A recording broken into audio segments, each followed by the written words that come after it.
Hello दोस्तों, मैं जाकिर हुसैन आपकी जेटेस क्लास में स्वागत करता हूं। दोस्तों, यूपीटेट, सीटेट एंड एस्टेट के लिए जो एग्जाम होने वाले हैं, परीक्षा फॉर्म जो है आपका सीटेट आ चुका है 2023। तो दोस्तों उसकी तैयारियों में आप लग जाए। और ये जो क्लास है आपकी साइकोलॉजी की है, जो हम लोग हर जो यूपीटेट एंड सीटेट और एस्टेट से संबंधित जो भी सब्जेक्ट हैं आपको मैं पूरी तरह से पढ़ाने की कोशिश करूंगा। आप सिर्फ मेरा साथ दें। देखिए, यूपीटेट, एस्टेट और सीटेट में हम साइकोलॉजी में जो है 2 से 3 क्लासें करा चुके हैं। आज हम अध्ययन करेंगे बालकों के विकास के सिद्धांत।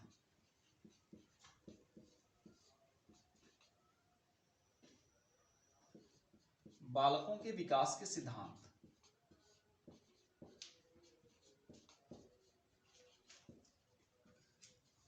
Theory of child development.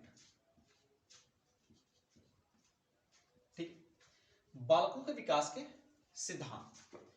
तो यहां पे है कि बालकों के विकास के सिद्धांत जो है क्या क्या है उसके बारे में हमें पढ़ने हैं। तो इसमें पहली बात आते हैं बालक विकास की अवधारणा।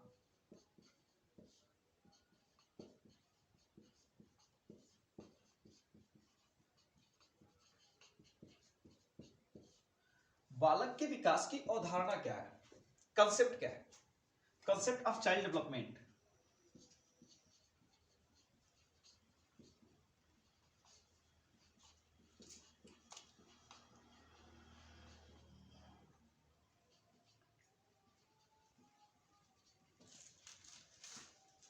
कंसेप्ट ऑफ चाइल्ड डेवलपमेंट, विकास की, बालक विकास की अवधारणा होती क्या है।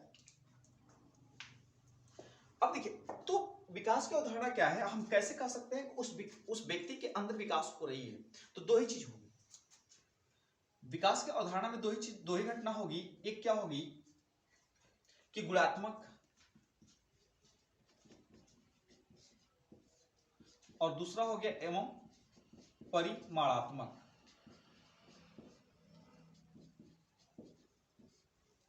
अब देखिए, समय के साथ उस बालक के अंतर्गत जो है परिमाणात्मक एवं गुणात्मक। गुणात्मक क्या, देखिए समझिए, जब छोटा बालक था, किशोर एक छोटा बालक, लेकिन जैसे जैसे वो वृद्धि कर रहा है, वो छोटा बालक था, उसको अनजान था, उसको कुछ पता नहीं था, शैशवावस्था में चल रहा है और नंगे पर रह रहा है।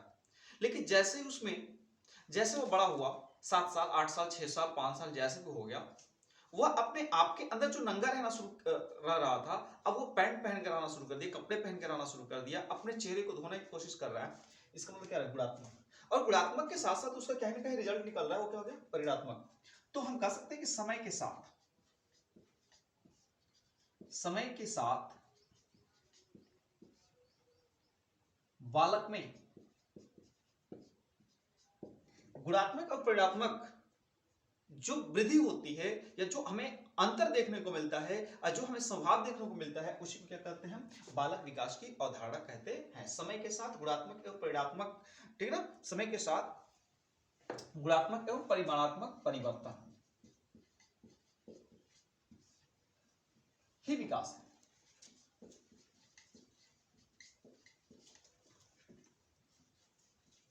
समय के साथ जैसे जैसे टाइम परिवर्तित हुआ,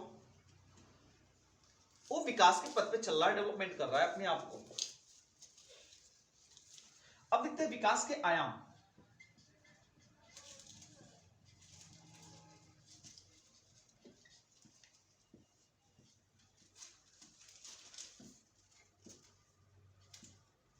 अब विकास के आयाम देखेंगे कौन कौन सा होता है। तो हम कह सकते हैं यहां पे शारीरिक,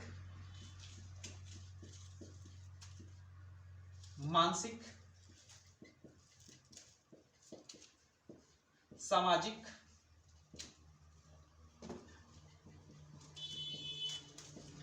भाषाई। ठीक है, शारीरिक है, मानसिक है, सामाजिक होता है, भाषाई होता है,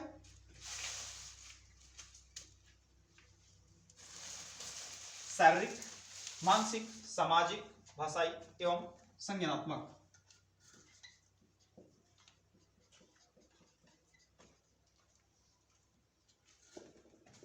संज्ञानात्मक, ये सारी चीजें हम फिजिकली कह सकते हैं, मेंटली कह सकते हैं, सोशलाइज कर सकते हैं, लैंग्वेज कर सकते हैं और संज्ञानात्मक में।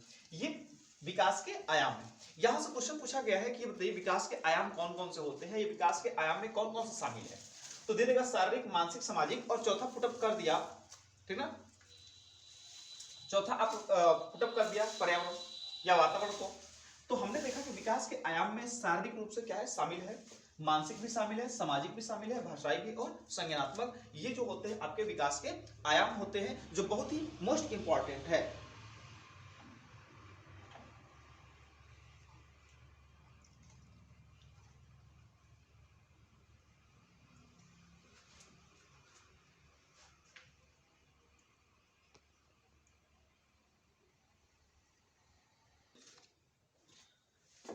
कह दीजिए कि बाल विकास का सिद्धांत आवश्यक क्यों है।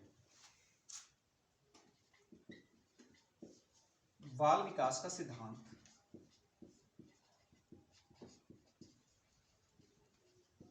आवश्यक क्यों है। प्रश्न ये कर दिया जाए कि बताइए कि बाल विकास का सिद्धांत जो है वह आवश्यक क्यों है। तो आप कह सकते हैं कि यदि ये प्रश्न कर दिया जाए कि बाल विकास सिद्धांत आवश्यक क्यों है, हमें बाल विकास को पढ़ने की आवश्यकता क्यों है, तो आप कह सकते हैं कि बालक या बालिका की शिक्षण प्रक्रिया को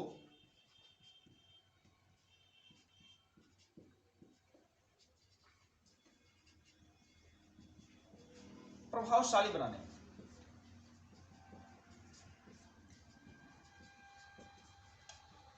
देखिए बाल विकास सिद्धांत में हमें ये कंसेप्ट जो है जानना जरूरी होता है, क्योंकि जब तक हम नहीं जानेंगे तब तक हमें कैसे पता चलेगा यदि हमें एक बालक जो मानसिक रूप से, शारीरिक रूप से जो है कमजोर है, तो उसके हम बारे में नहीं जानेंगे तो हम उसको शिक्षा देना मुश्किल हो जाएगा। हम उसकी मेंटालिटी को नहीं समझ पाएंगे तो हम उसको शिक्षा जो है उचित तरीके से नहीं दे सकते हैं। तो इसीलिए जो है बाल विकास का सिद्धांत आवश्यक इसलिए है कि बालक या बालिका की शिक्षण प्रक्रिया को क्या बनाने में, प्रभावशाली बनाने में क्या होती है, सहायक होती है। इसलिए जो है हमें जरूरी है बाल विकास का सिद्धांत।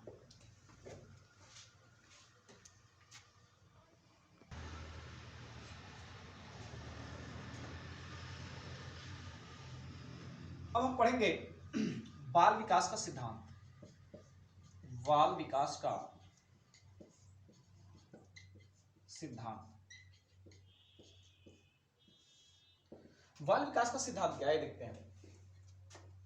प्रिंसिपल ऑफ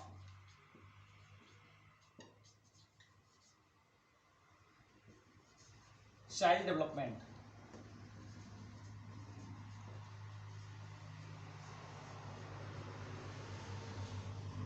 यह सिद्धांत जो है क्यों आवश्यक है, आइए देखते हैं। पहला इसमें क्या आता है, निरंतरता का सिद्धांत।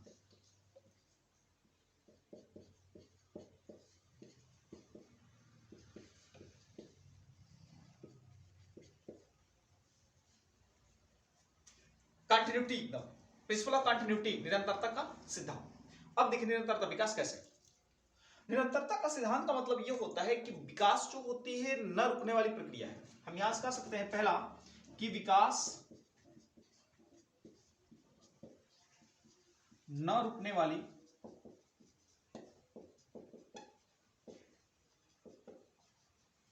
प्रक्रिया है। अब जब न रुकने वाली प्रक्रिया है तो हम कह सकते हैं दूसरा कि जन्म से लेकर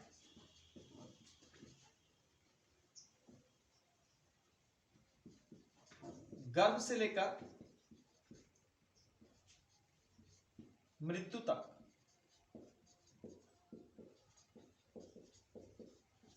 चलने वाली प्रक्रिया है।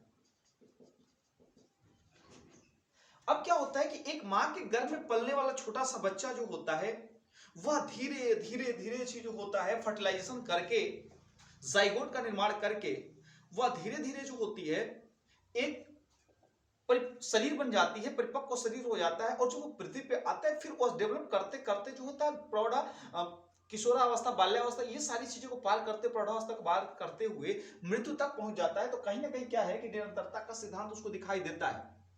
ठीक है, अब ऐसा नहीं कि मान लीजिए किशोरावस्था पे रुक गया, अब लड़का जवान का जवान ही रहा, प्रौढ़ावस्था पे आकर रुक गया, वह वैसे का वैसा ही रहेगा, ऐसा कुछ नहीं है। वह धीरे धीरे जो होती है प्रक्रियाएं चलती रहती है। तो हम देखिए पहला क्वेश्चन ये देता है कि विकास एक प्रक्रिया है न रुकने वाली, रुकने वाली, निरंतर चलने वाली। तो हम कह सकते हैं कि विकास जो है न रुकने वाली, मतलब न रुकने वाली मतलब क्या है, निरंतर चलने वाली प्रक्रिया है, और विकास होता रहता है। तो गर्भ से लेकर के मृत्यु तक चलने वाली क्या है, प्रक्रिया है, जो कभी न रुकने वाली प्रक्रिया में शामिल होती है। अब देखिए यदि निरंतरता नहीं रहता तो एक छोटा सा बालक, छोटा सा बच्चा जो मां के गर्भ से बाहर निकलता है, रोते हुए निकलता है, और जन्म लेते ही रोना शुरू करते हैं, उसको पता नहीं कि दुनिया कैसी है, लेकिन धीरे धीरे जो होती है उसके अंतर्गत सामाजिक, मानसिक, भाषाई, ठीक है, संज्ञानात्मक विकास आ जाते हैं। तो इसी को हम कहते हैं क्या, निरंतरता। अब ऐसा नहीं कि बच्चा जो होता है तुरंत जन्म लेते ही उसकी भाषा भी तो स्टार्ट हो जाती है, भाषा प्रारंभ तो हो जाती है, लेकिन उसके अंतर्गत जो होती है मानसिक और शारीरिक रूप से देखा जाए तो वो उतनी तरह से डेवलप नहीं होता है। तो कहीं ना कहीं क्या होती है, निरंतरता का सिद्धांत होता है, कंटिन्यू रूप से चलता रहता है।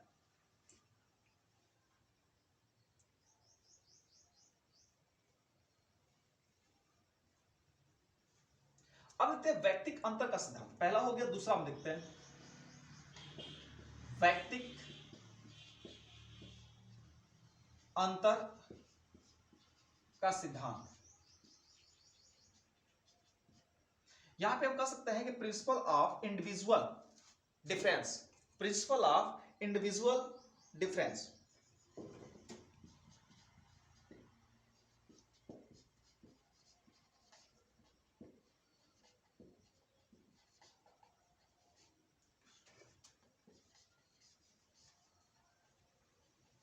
Principle of individual difference. अब देखिए इसमें होता क्या है, व्यक्तिक अंतर का सिद्धांत। व्यक्तिक अंतर का मतलब होता है कि हर व्यक्ति जो होता है, हर बालक जो होता है उसमें कहीं ना कुछ अंतर होता है। ठीक है, हर व्यक्ति के अंतर्गत कुछ ना कुछ क्या होता है। अब यदि हम किसी भी बालक को उठा लें तो वह बालक जो होता है, कोई भी बालक की बात कर लेंगे, वह शारीरिक रूप से और मानसिक रूप से दूसरे के समरूप नहीं होता है। कह सकते हैं यहां पे व्यक्तिगत अंतर के सिद्धांत के अंतर्गत कोई भी बालक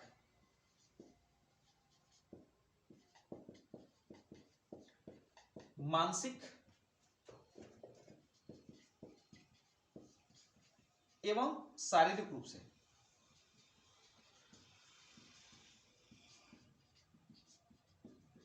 दूसरे बालक के समान नहीं होता।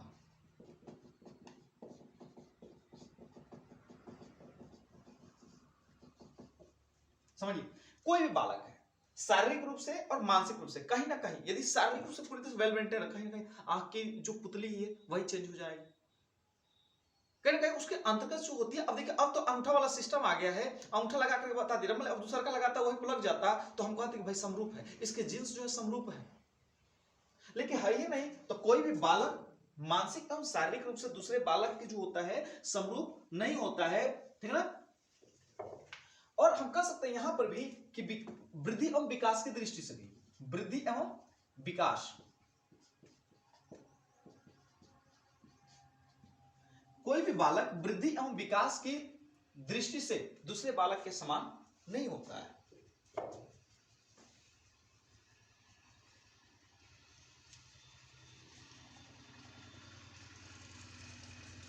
तो अब क्वेश्चन ये कर दिया जाए कि ये बताइए क्या रीजन है या किस अंतर के कारण जो होता है एक बालक जो होता है मानसिक रूप से या शारीरिक रूप से या बहुत ही मेधावी हो जाता है। क्या है, मेधावी हो जाता है। तो कौन सा अंतर होगा, हम कह सकते हैं कि व्यक्तिगत अंतर का सिद्धांत है। एक बालक मानसिक रूप से, शारीरिक रूप से, विकास, वृद्धि एवं विकास की दृष्टि से बहुत ही क्या है, मेधावी है। यह विकास के किस सिद्धांत को पालन कर रहा है, तो आप कहेंगे व्यक्तिगत अंतर का सिद्धांत कहेंगे। ठीक है।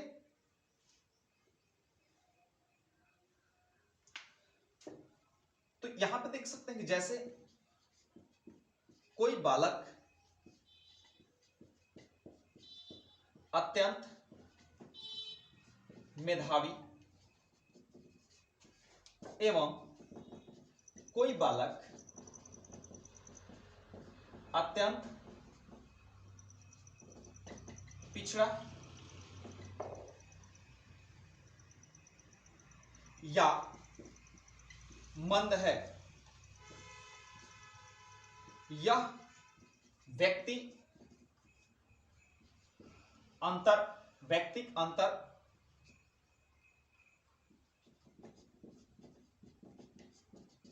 सिद्धांत प्रदर्शित करता है।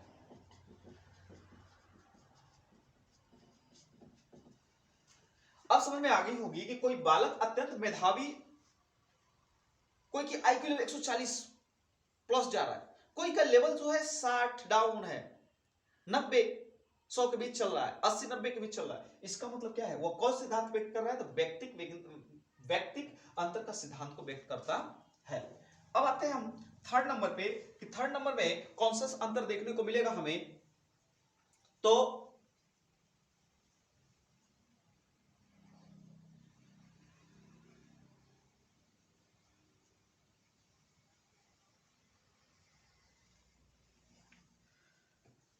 तीसरा हम कह सकते हैं विकास की एकरूपता का सिद्धांत। विकास की एकरूपता का सिद्धांत।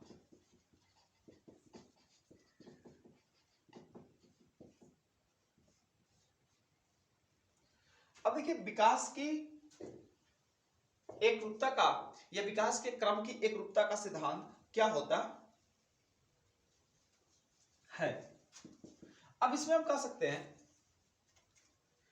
कि एक विशेष जाति की कोई विशेष जाति है तो उनके विकास की क्रम जो होती है एक निश्चित क्रम से होती है। अब हम जानते हैं कि विकास के क्रम में देखिए, यदि कोई इंसान जो है, यदि मनुष्य की जाति जो है, मनुष्य की जाति, उसका विकास जो होता है सिर से लेकर के, ठीक ना, मतलब कसते अप टू डाउन होता है, सिर से लेकर के पैर की ओर होता है, तो ये विकास के क्रम का क्या है, सिद्धांत है। ठीक है। उसके बाद दो तरीके का सिद्धांत होता है, एक जो होता है सुषुम्ना नाड़ी से लेकर के उसका क्षेत्रीय, मतलब सुषुम्ना नाड़ी के पास पहले जो उसका विकास होगा, उसके बाद बाहर की ओर विकास होगा। और दूसरा क्या होती है यहाँ पे विकास कि मस्तको उन्मुखी अभिक्रिया में चलते हैं और दिशा वाले में, तो पहले विकास जो होता है सिर से लेकर के सिर से लेकर पैर की ओर होता है। तो इसमें कह रहा है कि विकास की एकरूपता का सिद्धांत यही प्रदर्शित करता है।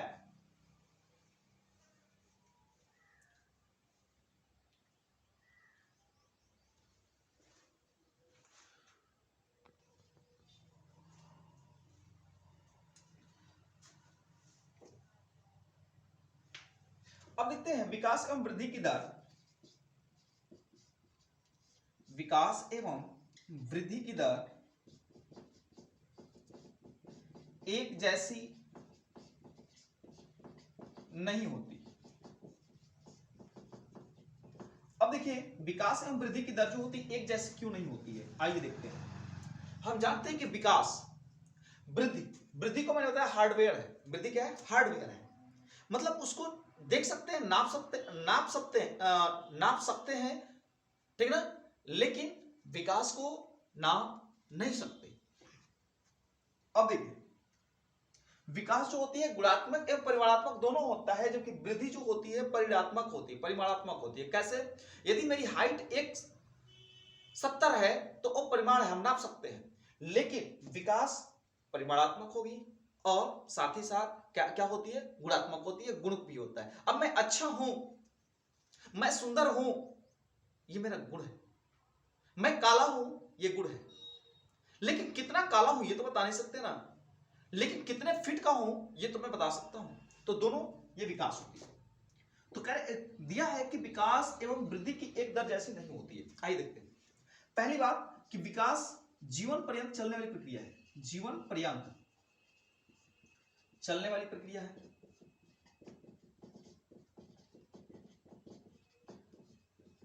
इसमें कोई शक नहीं है कि विकास जीवन भर चलने वाली प्रक्रिया नहीं है, लेकिन क्या है हमेशा एक जैसी रहती है, नहीं। देखिए विकास जीवन के प्रारंभ में मतलब शैशवावस्था में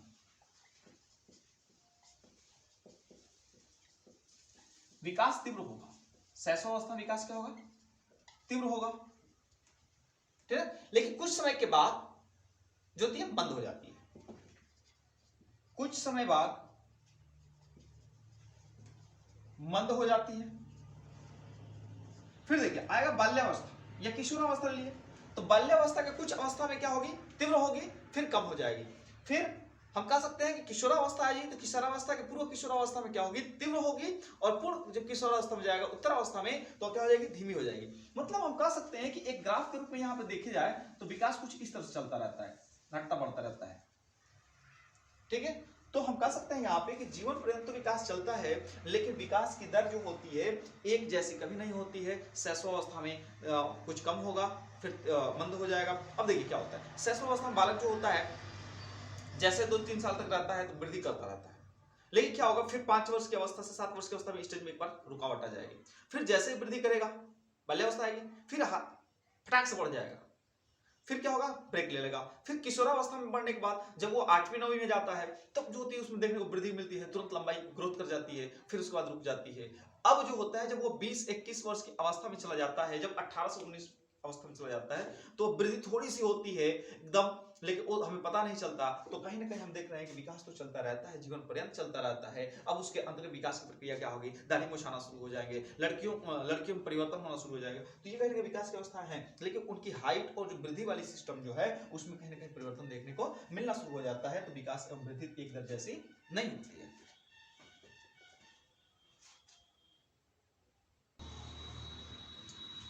अब देखते हैं दोस्तों विकास, पांचवा पॉइंट होगा विकास सामान्य से विशेष की ओर चलता है।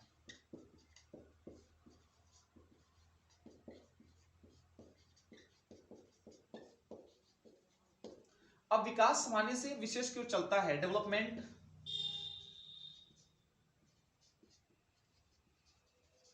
Proceed general to special direction. विकास सामान्य से विशेष की ओर चलता है। आइए देखते हैं कैसे विकास सामान्य से की विशेष की ओर कैसे चलता है। पहले तो बालक किसी चीज को पकड़ने से पहले वो अपनी हाथ को इधर उधर फड़फड़ाने की कोशिश करता है, मतलब इधर उधर चलाने की कोशिश करता है, ठीक है। जब वो इधर उधर हाथ चलाने की कोशिश करता है तब उस चीज को क्या करता है? पकड़ना सीखता है। पहले क्या किया? हाथों को चलाना सीखा, उसके बाद पकड़ना सीखा।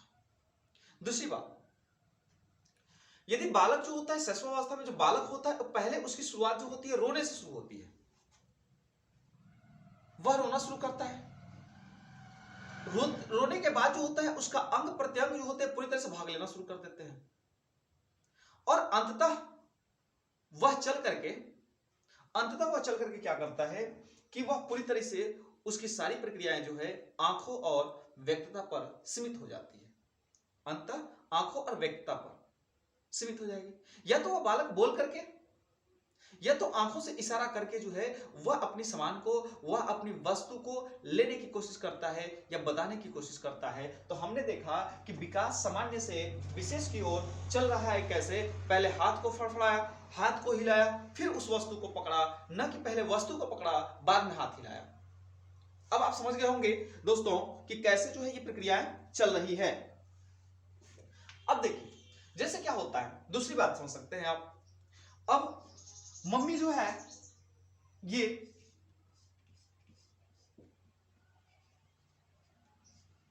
ये मम्मी है और इस बबुआ को अपने गोद में लेकर के बैठी हुई है, ठीक है। और ये देख रही है टीवी लगा हुआ है, ये अचानक जो बैठी हुई है देख रही है घर के अंदर प्रोसेस चल रही है। अब प्रोसेस जो चल रही है इस टीवी के अंतर्गत जो है छोटा सा बच्चा उस टीवी में जिसको भी देखता है वो पापा कहना शुरू कर देता है, ठीक है। बुचिया है मौसी कहना शुरू कर देती है, जिस भी एक्ट्रेस को देखती है मौसी मौसी करना शुरू कर देती है, या जिस हीरो को देखती है पापा पापा कहना शुरू कर देता है। लेकिन उसको पता नहीं है कि पापा कौन है, मौसी कौन है। लेकिन एक ऐसी अवस्था आती है कि वह ओरिजिनल पापा पे, ओरिजिनल मौसी पे ही आके रुक जाती है, मतलब वह सबको कहना छोड़ देती है। तो क्या हुआ, सामान्य से विशेष की ओर। ठीक है, तो ये प्रक्रिया जो होती है सामान्य से विशेष की ओर में आती है। मतलब पहले बालक जो होगा नहीं पहचानता है, सबके साथ जो है वही व्यवहार करना शुरू कर देता है, लेकिन एक ऐसी स्टेज आएगी कि वह अपने आप को पहचान लेगा, और इस घटना को हम क्या कहते हैं, विकास सामान्य से विशेष की ओर चलता है।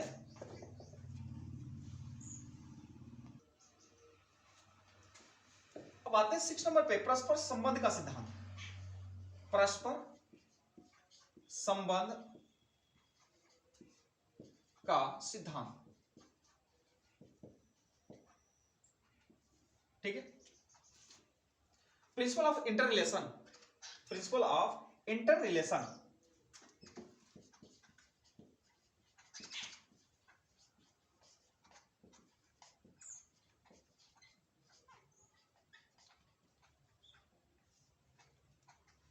प्रिंसिपल ऑफ इंटर रिलेशन, परस्पर संबंध का सिद्धांत। अब देखिए परस्पर संबंध का सिद्धांत कहते हैं दोस्तों, जो बालक में औसत से अधिक वृद्धि होती है, जिस बालक के अंतर्गत औसत से अधिक वृद्धि हो जाती है, वह बालक जो होता है सामाजिक रूप से, मानसिक रूप से, संवेगात्मक रूप से क्या होता है, तीव्र होता है।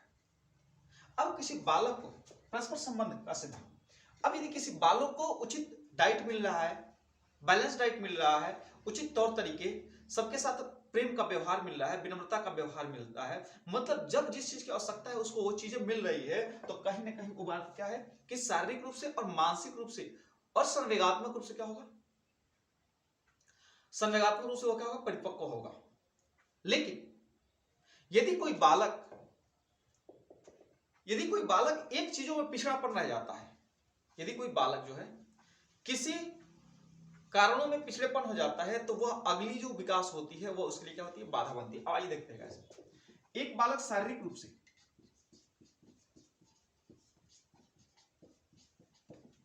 पिछड़ा है, शारीरिक रूप से पिछड़ा है, तो वह आगे जा करके मानसिक,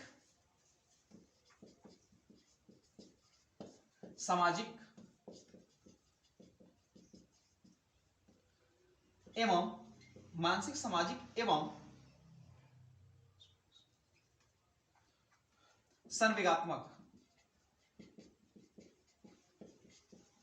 रूप से पिछड़ेपन बन जाता है, पिछड़ापन प्रदर्शित करता है। तो कहीं ना कहीं हम लोगों ने देखा कि जो बालक, परस्पर संबंध का सिद्धांत क्या है, यदि वह शारीरिक रूप से कमजोर है तो मानसिक रूप से कमजोर होगा, संवेगात्मक रूप से कमजोर होगा, शारीरिक रूप से कमजोर होगा, मानसिक रूप से कमजोर है।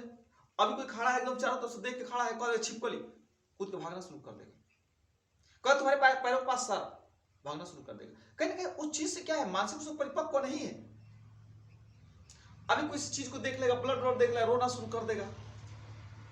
तो क्या है, तो परस्पर एकक का सिद्धांत का मतलब क्या है कि यदि कोई बालक औसत से अधिक वृद्धि कर चुका है तो वह शारीरिक, मानसिक, संवेगात्मक रूप से परिपक्व होगा। लेकिन जो बालक यदि किसी औसत से कम वृद्धि में है, तो घटना क्या होगी कि वह अगली जो उसकी विकास होगी उसके लिए क्या बन जाती है, बाधा बन जाती है।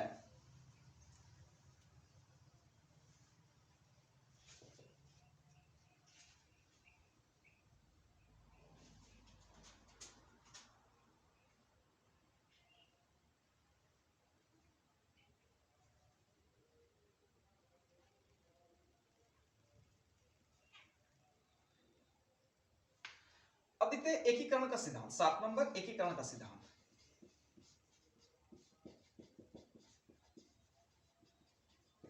देखिए एकीकरण के सिद्धांत में क्या है, एकीकरण का सिद्धांत यह कहता है कि बालक पहले संपूर्ण शरीर को चलाना सीखता है, फिर वह अंगों को चलाना सीखता है। बालक सबसे पहले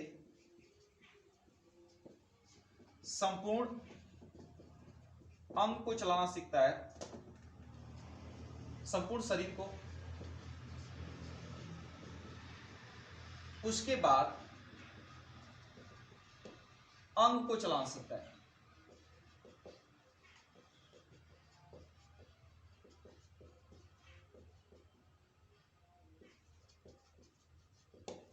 बालक सबसे पहले संपूर्ण शरीर को चलाएगा, उसको पता नहीं है। अब भारतनाट्यम में जैसे मान लीजिए क्या करना है, मुड़ी को ऐसे हिलाना है, तो मुड़ी को जब ऐसे हिलाना है तो पहले क्या होगा कि जब उसको नहीं पता होगा तो पहले पूरा शरीर हिला देगा। बाद में क्या करेगा कि जब पूरा शरीर हिलाएगा तो नहीं, उसे एहसास नहीं है हमारे शरीर को कहां से किस मोड़ तक उसको फोल्ड करना है ये समझ में आएगा, तब वो अंग को चलाना सिखाएगा। तो कहीं ना कहीं एकीकरण का सिद्धांत। तो क्वेश्चन ये देख सकता है कि बताइए कि एकीकरण का सिद्धांत में घटना होती है कि बालक पहले शरीर को चलाना सीखता है फिर अंग को, या पहले अंग को चलाना सीखता है फिर शरीर को सीखता है चलाना, या दोनों प्रोसेस होती है। तो आप जब पढ़े रहेंगे तो आपको समझ में आएगा। तो आप कह देंगे कि एकीकरण के सिद्धांत में भैया कुछ नहीं होता है, होता यही है कि बालक सबसे पहले संपूर्ण शरीर को चलाएगा, उसके बाद अंग को चलाएगा। ओके,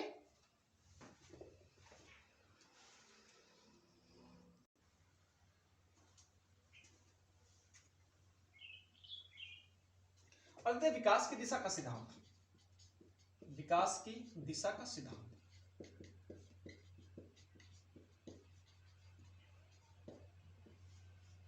विकास की दिशा का सिद्धांत, ठीक है ना। Principle of development direction. दिशा का सिद्धांत में क्या होता है, इसमें क्या होता है कि बालक जो होता है सबसे पहले सिर को हिलाना सीखता है, फिर अपनी भुजाओं को हिलाना सीखता है, उसके बाद अपनी पैरों तक जाता है और अपने पैरों को हिलाना डुलाना सीखता है, उसके बाद अपने आप सहारा लेकर के खड़ा होना सीख जाता है। ये कहता है विकास की दिशा का सिद्धांत। क्योंकि एक बालक जो होता है वह अपने सिर को, भुजाओं को हिलाना सीखता है, भुजाओं पर नियंत्रण पाना सीखता है, उसके बाद जो होती है अपने पैरों की प्रोसेस करता है, और पैरों की जब प्रोसेस हो जाती है तब वह पूरी तरह से किसी चीज का सहारा लेकर के खड़ा होना सीख जाता है। तो ये थी हमारी विकास की दिशा का सिद्धांत। अब देखिए 9 नंबर हम कह सकते हैं कि विकास जो होता है वह सीधा ना होकर के वर्तुलाकार होता है। विकास सीधा न होकर वर्तुलाकार होता है, वर्तुलाकार होता है। विकास सीधा, या हम कह सकते हैं यहां पे लंबवत। विकास सीधा या लंबवत ना होकर के कैसा होता है, वर्तुलाकार होता है। अब देखिए वर्तुलाकार का मतलब, जैसे ये वाली प्रोसेस है ऐसे घटना होती है। जैसे हमारी पढ़ाई क्या होती है, जैसे ही पढ़ाई होती है क्या, जैसे बालक जो होता है जब किसी क्लास में जाता है, छोटा होता है तो उसको किताब खरीदा जाता है, तो एक दिन पूरी किताब को पढ़ जाता है। उसके बाद क्या होता है, 2-3 दिन मन लगाएगा, फिर क्या होगा कि ऐसी जगह एकदम विकास में चल रहा है, एकदम डेवलप कर रहा है, लेकिन कुछ दिन के बाद क्या होगा, वो डाउन हो जाएगा। 2-3-4 दिन किताब पढ़वे नहीं करेगा, फिर घर पे डांट पड़ेगी, फिर मन करेगा, तो फिर थोड़ा सा विकास लगातार 4 दिन 5 दिन पड़ेगा फिर। तो इस प्रकार से जो होती है हमारी विकास जो होती है, हमारे से शारीरिक या गुणात्मक और प्रणात्मक जो डेवलपमेंट होता है वो कहीं ना कहीं सीधा या लंबवत ना होकर के वर्तुलाकार होता जाता है। ठीक है,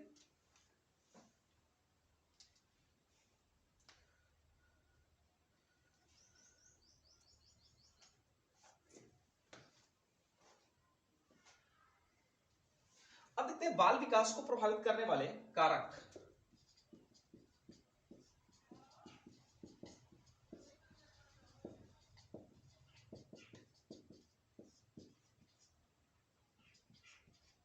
बाल विकास को प्रभावित करने वाले कारक, आइए देखते हैं। बाल विकास को प्रभावित करने वाले क्या है, वंशानुक्रम कारक, वंशानुक्रम कारक। ठीक है, बाल विकास को प्रभावित करने वाले कारक में हम पहला पॉइंट देखेंगे वंशानुक्रम कारक। तो वंशानुक्रम कारक में क्या होती है, देखिए हेरिडिटी फैक्टर। हेरिडिटी फैक्टर के अंतर्गत आते हैं हम। हेरिडिटी फैक्टर में क्या है कि यदि माता पिता, ठीक है, देखिए सबसे पहले चीज है कि बाल विकास को प्रभावित करने वाले कारक क्या है, तो कारक जो है बाह्य रूप से भी होता है और आंतरिक कारक, बाह्य एवं आंतरिक, ये दोनों जो होते हैं हमें क्या करते हैं, प्रभावित करते हैं। अब वंशानुक्रम कारक क्या है, वंशानुक्रम जो होती है वह मानसिक शारीरिक, ठीक ना, ऊंचाई, अत्यधिक, ये सब जो होती है महत्वपूर्ण। वंशानुक्रम कारक जो है हमारी शारीरिक, मानसिक, ऊंचाई आदि पर क्या होती है, बहुत महत्वपूर्ण योगदान देती है।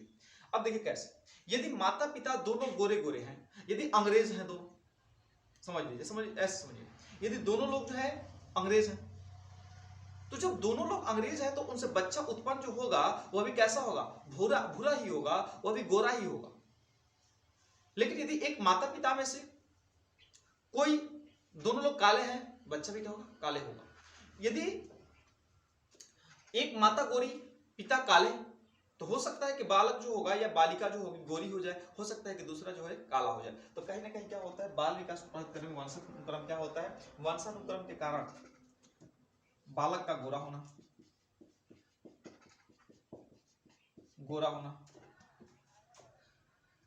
बौना या छोटा,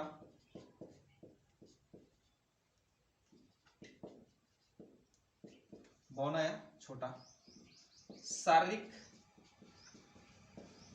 एवं मानसिक, दोनों तरीके से क्या करती है, प्रभाव डालती है। कौन, वंशानुक्रम कारक।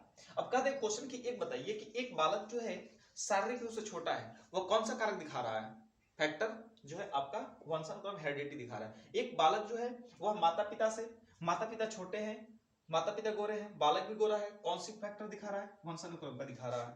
ठीक, शारीरिक कारक आइए देखते हैं।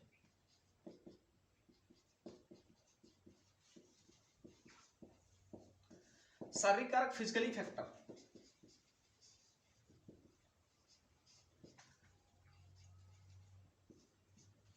फिजिकली फैक्टर में यदि कोई बालक, ठीक है, शारीरिक रूप से कमजोर है, दुबला है, पतला है, पिचका हुआ है, ठीक है, तो उसका प्रभाव जो होता है वह दूसरे बालक को खड़ा करा दिया जाए और वह दूसरा बालक क्या है, स्वस्थ है, तो कहीं ना कहीं वह पूरी तरीके से जो है हट्टा कट्टा है, पूरी तरीके से जो है स्वस्थ है। तो बालक का जो दूसरा बालक यदि स्वस्थ है तो पहले बालक की तुलना में क्या होगा, वह पूरी तरीके से क्या होगा, स्वस्थ होगा। पूरी तरीके से स्वस्थ होने का मतलब क्या है, मानसिक रूप से, शारीरिक रूप से, परिपक्वता रूप से जो होगा, मैच्योर्ड होगा। ये क्या कहलाता है, शारीरिक कारक कहलाते हैं। तो यदि कोई व्यक्ति मानसिक रूप से कमजोर है, शारीरिक रूप से स्वस्थ है, मोटा है, पतला है, तब भी उसके ऊपर क्या करती है, प्रभाव डालती है। यदि कोई व्यक्ति पतला है और स्वस्थ नहीं है तो क्या होगा, उसके अंतर्गत जो होगी चिड़चिड़ापन वाली, अत्यधिक क्रोध वाली भावना जो होती है आ जाती है। यह जो होता है शारीरिक कारक के ऊपर डिपेंड करता है।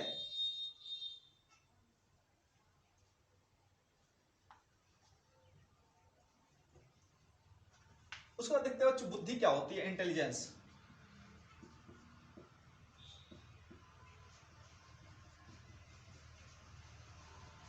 ये इंटेलिजेंस क्या होती है, इंटेलिजेंस आप कह सकते हैं कि बुद्धि जो होती है अधिगम करने में, समायोजन करने में क्या करती है, सहायता करती है। अधिगम, सीखने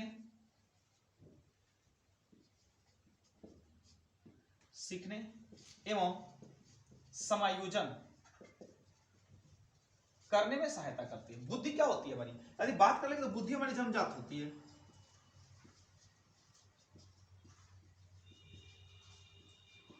बुद्धि क्या होती है, जन्मजात होती है। जब हम पैदा होते हैं तभी हमारे अंदर जो होती है भगवान जी बुद्धि को डाल देते हैं, लेकिन ज्ञान हमें क्या करना पड़ता है, अर्जन करना पड़ता है। ठीक है, तो बुद्धि जो होती है जन्मजात, बुद्धि जो होती है अधिगम एवं समायोजन करने में क्या करती है, सहायता प्रदान करती है।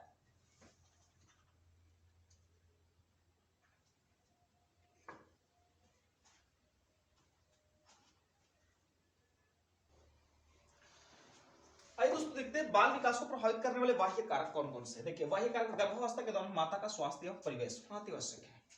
देखिए यदि गर्भावस्था के दौरान माता को डॉक्टर ये सलाह दे जाता है कि सबसे पहले इनको क्या होना चाहिए, स्वस्थ होना चाहिए। आप देखते हैं कि बार बार जो होती है अल्ट्रासाउंड कराए जाते हैं, जिससे उनकी जो होती है हीमोग्लोबिन या अन्य सारी प्रक्रियाओं की जांच कराई जाती है। इसका मतलब आयरन की चेक कराई जाती है। कहीं ना कहीं ये देखा जाता है कि क्या इस महिला के अंतर्गत जो है कहीं ब्लड की कमी तो नहीं है, कहीं इसको खान पान में कमी तो नहीं है, जिसकी वजह से यदि माता के गर्भ में बच्चा पल रहा है और उनको खान पान पे ध्यान न दिया जाए तो बालक जो होती है ऑलरेडी जो बच्चा जन्म लेगा उसके ऊपर जो होता है इस खान पान का, इसका क्या होता है, पूरी तरीके से असर पड़ता है। दूसरी बात देखिए परिवेश का, यदि माता जो है किस परिवेश में रही है। आप सुने पुराने समय में लोग बच्चे क्या होते धार्मिक हुआ करते थे, तो कहीं ना कहीं क्या चीज था कि जो ये संचार का माध्यम जो है आजकल देखने को मिल रहा है, ये सारी प्रोसेस तो नहीं थी। जब ये सारी प्रोसेस नहीं थी तो लोगों का क्या था कि धार्मिक किताबों को पढ़ना, धार्मिक कहानियां सुनना, धार्मिक बातें करना, वो जो है एक जगह बैठ करके किया करते थे, जिससे उसका प्रभाव जो है बच्चे पे पड़ा करता था। लेकिन आज के डेटों में घर में बच्चा पल रहा है, माँ जो है सीरियल देखना शुरू कर रही है, माँ जो है फिल्में देख रही है, माँ जो है डांस कर रही है, माँ खुद टिक्की बना रही है, मौज मस्तियां कर रही है, तो कहीं ना कहीं उसका प्रभाव क्या होगा, बालक के ऊपर पड़ता है। अब जो भी वह बालक जो होगा गूगल वाले डाउनलोड वाले सिस्टम से आएगा, तो वह भी क्या करेगा, यही सारी प्रोसेस करेगा। तो कहीं ना कहीं माता पिता का जो होता है, गर्भावस्था के दौरान माता पिता का स्वास्थ्य जो होता है परिवेश पे पड़ता है। जीवन की घटनाएं, अब देखिए जीवन की घटना भी जो होती है, ये एक बाह्य कारक के अंतर्गत आती है, बालक के विकास को क्या करती है, प्रभावित करती है। दूसरी बात देखिए, यदि जिस बालक के माता पिता जो हैं बचपन में इसको छोड़ दिए, बचपन में ही माँ को छोड़ के चली गई, उसको पिताजी छोड़ करके चले गए, तो उसका क्या होगा, वो तो माता और पिता के, ठीक ना, जो वात्सल्य प्रेम है उससे वंचित रह गया। तो जब बालक को वात्सल्य प्रेम मिला ही नहीं, तो कहीं ना कहीं उसके मन में कैसी भावना आएगी कि उसके अंतर्गत वो वात्सल्य प्रेम दिखा पाएगा। तो यह वात्सल्य प्रेम भी माता पिता के प्रेम भी जो है वो क्या होगी, बालक के ऊपर घटनाओं में क्या करेगी, प्रभाव डालेगी। तो इसीलिए बालक यही कोशिश की जाती है कि जो बच्चे हैं उन बच्चों को अपने माता पिता के साथ रहना अति आवश्यक होता है, कि माँ बाप जो है अपने लाड प्यार से उसको उचित मात्रा, उसको उचित तरीके से जो है प्यार दे सके, उसको समझा सके। ये जीवन घटनाएं होती है। दूसरी भौतिक वातावरण, भौतिक वातावरण में जो होता है बालक के ऊपर बहुत अत्यधिक प्रभाव डालने की कोशिश करता है, ठीक है। अब क्या होता है कि यह देखा जाता है कि बालक का जन्म किस परिवार में हुआ है, किस परिवेश में हुआ है, किस माहौल में हुआ है, ठीक है। यदि जिस परिवेश में बालक का जन्म हो, यदि माँ बाप झगड़ालू परिवार से हैं, तो बालक भी झगड़ालू परिवार का निकलेगा। यदि माता पिता दबंग परिवार से हैं, वो भी दबंग निकलेगा। इसका क्या होता है, हेरिडिटी जो होती है प्रभाव डालती है। तो भौतिक वातावरण, सामाजिक आर्थिक स्थिति देखिए, जो गरीब परिवार, निर्धन परिवार के बच्चे होते हैं, उनको उचित परिवेश नहीं मिल पाता है। अब उचित परिवेश न मिलने का मतलब क्या है, उनको अच्छे से अच्छे कॉलेज, स्कूल्स के अवसर उपलब्ध नहीं हो पाते हैं, जिसके कारण जो होती है वह ज्ञान से क्या होता है, वंचित हो जाता है, या उन स्कूलों या उन परिवेशों से क्या होता है, उनका वंचित हो जाता है, जिससे सामाजिक आर्थिक। और वहीं अमीर घर के बच्चे जो होते हैं, उनको अच्छे अच्छे कॉलेज, अच्छे अच्छे विद्यालयों में जो होता है, उनको क्या होती है, उनको अवसर उपलब्ध कराए जाते हैं, सांस्कृतिक कार्यक्रम उपलब्ध कराए जाते हैं, जिससे वह जो बालक जो होता है उसके अंतर्गत जो होती है विकास पूरी तरह से डेवलप हो जाती है। अब सपोज जेट मान लीजिए कि एक ग्रामीण क्षेत्र से महिलाओं को ले लिया जाए और एक शहरी क्षेत्र की महिलाओं को ले लिया जाए। अब वो शहरी क्षेत्र की महिलाएं जो पूरी तरीके से स्टेशन एयरपोर्ट घूमी हुई है, ठीक है। अब पूरी तरीके से स्टेशन और एयरपोर्ट घूमी हुई है, मान लीजिए कि वो स्टेशन पर जाती है और लिफ्ट चल रहा है, और लिफ्ट जैसे ही चल रहा है तो एक तरफ से मान लीजिए लिफ्ट आ रहा है इधर से और एक तरफ से जा रहा है, तो गांव की महिला जो है, समझिए उसको, अब एक तरफ से जा रहा है, तो अब जो गांव की महिला है थोड़ी सी वो इन चीजों से वंचित है, तो उसको पता नहीं चलेगा। अब क्या करेगी कि इस पे चढ़ेगी, जो ऊपर क्यों जा रहा है तो चढ़ेगी, लेकिन कभी कभी उसको नहीं समझ में आएगा कि मुझे इस पे से उतरना भी है, तो अब क्या करेगी, चढ़ती जाएगी चढ़ती जाएगी। तो इन सभी चीजों से क्या होता है, हम लोग वंचित हो जाते हैं, सामाजिक वातावरण से वंचित हो जाते हैं, तो कहीं ना कहीं हमारी सामाजिक आर्थिक स्थिति भी क्या होती है, बालक विकास को प्रभावित करने में बाह्य कारक डालती है, ठीक है। अब बालक के पास जो है, मान लीजिए कि कोई कोई ग्रामीण क्षेत्र की महिलाएं हैं, कोई बिल्कुल नक्सलाइट क्षेत्र की महिलाएं हैं, और उनको मान लीजिए मेट्रो में बैठा दीजिए। अब मेट्रो में बैठा देंगे तो उसको पता ही नहीं कि दरवाजा कब खुलेगा, क्या वो बटन सिस्टम है, क्या प्लेटफॉर्म पे ही खुलेगा या चलते रास्ते में खुलेगा, उसको नहीं पता है। लेकिन जो लोग घूम चुके हैं उसको तो पता है ना कहां से कौन से क्या होगा। तो ये सारी चीजें जो होती है सामाजिक आर्थिक स्थिति क्या करती है, प्रभाव डालती है। ये जो थे हमारे बाल विकास को प्रभावित करने वाले बाह्य कारक थे।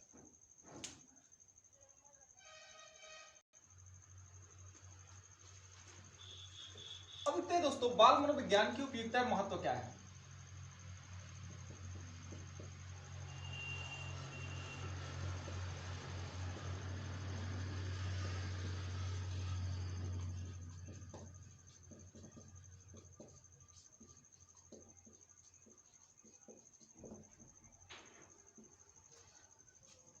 बाल मनोविज्ञान की महत्व एवं उपयोगिता, आइए देखते हैं। यह बालक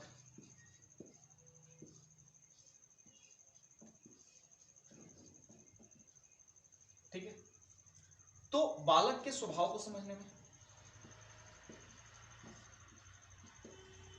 बाल मनोविज्ञान की उपयुक्तता क्या है? बालक के स्वभाव को समझने में हम कह सकते हैं कि बालक की, ठीक ना, स्वभाव को समझने में, हम कह सकते बालक के विकास को समझने में,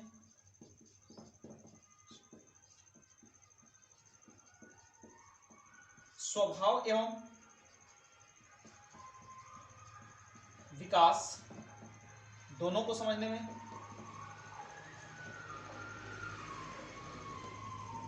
चौथा कह सकते हैं हम बालक का कि किस प्रकार से उपयोगी होगा, तो आप कह सकते हैं व्यक्तिक विकास, व्यक्तिक विकास को समझने में।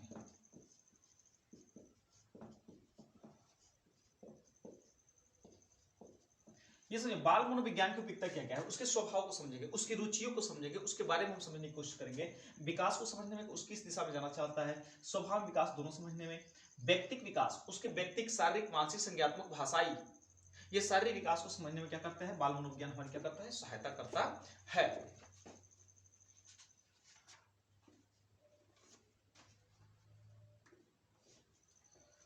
अब देखिए हम कह सकते हैं कि वंशानुक्रम एवं वातावरण बाल विकास के लिए, दोनों के लिए, बाल विकास के लिए उत्तरदायी है, बाल विकास के लिए उत्तरदायी है,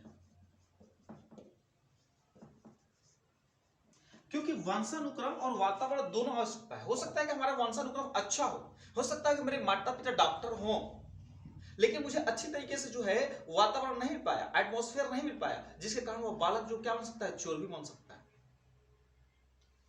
तो वंशानुक्रम एवं वातावरण बाल विकास के लिए उत्तरदायी होता है। ओके, ये जो सिचुएशन था। अब ये पूछता है कि ये बताइए बाल विकास का शिक्षा में शैक्षिक महत्व क्या है, बाल विकास का शैक्षिक महत्व क्या है, तो आप कह सकते हैं कि शैक्षिक विकास बालक की रुचियों, व्यक्तिक विकास, स्वाभाविक विकास को समझने में क्या करता है, सहायता करता है। तो दोस्तों मैं आशा करता हूं कि ये वीडियो जो होगी आपको बहुत अच्छी लगेगी, आप जो है बिल्कुल पढ़े, फ्री एकदम पढ़े, और मैं कोशिश करूंगा कि आप की हर क्लास जो है चले और पढ़ करके आप बिल्कुल एग्जाम दें।